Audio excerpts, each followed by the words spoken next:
اتنی تو آپ ہمیں داد دیتے نا میڈیا والے کہ 12,000 شیل کھانے کے بعد ہمارا کنٹینر 1 انچ بھی آگے پیچھے نہیں ہوا،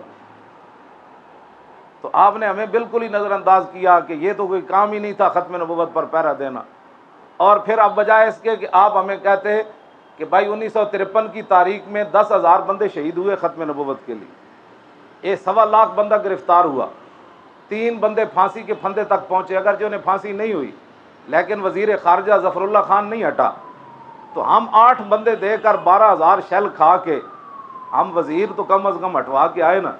اور جو باتیں نہیں مانی گئی پھر ہم داتا صاحب بیٹھ کر وہ بھی ہم نے منوا لی ہیں۔ یہ داد تو ہمیں آپ دیتے کہ ویل چیئر پر بیٹھا ہوا بندہ آپ نے سارے مطالبہ منوا لے، اور بجائے اس کے کہ آپ ہمیں ہماری حوصلہ افزائی کرتے۔ یا تو میں نے کہا میں 1974 جون میں نے ضربہ سلمہ پڑھنا شروع کیا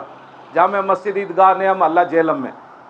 وہ مجھے جگہ بھی یاد ہے جہاں میں نے پہلی بار پاٹ کر قاری محمد یاسین صاحب تھے نابین مانگڑ منڈی بہاؤالدین کے، ان سے میں نے سلمہ جربہ والا سبق پڑھا۔ اس سے لے کر آج کیا تاریخ ہے 3 جولائی 2018، میں اپنا حساب دینے کے لیے تیار ہوں۔ جب سے میں نے پڑھنا شروع کیا تو ایسا کوئی لیڈر ہے جو اپنے پوری زندگی کا حساب کمائی بھی دے دے اور خرچ بھی دے دے تو پھر ٹھیک ہے آپ اسے بات کریں۔ جب ہم سب کچھ دینے کے لیے تیار تو آپ کہتے ہیں نہیں جی یہ مولوی روٹی کہاں سے کھاتا ہے، یہ مولوی پیسے کہاں سے لیتے، یہ کوئی سوال ہے؟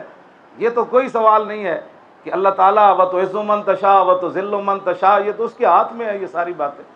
تو اس نے اگر ایک مولوی ویل چیئر پر بیٹھے ہوئے کو عزت دے دی ہے، بجائے اس کے کہ آپ اس کو مانیں کہ یار وہ عزت دینے والا تو وہی ہے، اس کے جناب 21 کروڑ روپے لے لیے اور اس نے وہاں سے پیسے لے لیے۔ بھائی پیسوں کو کوئی ثبوت ہوتا ہے نا؟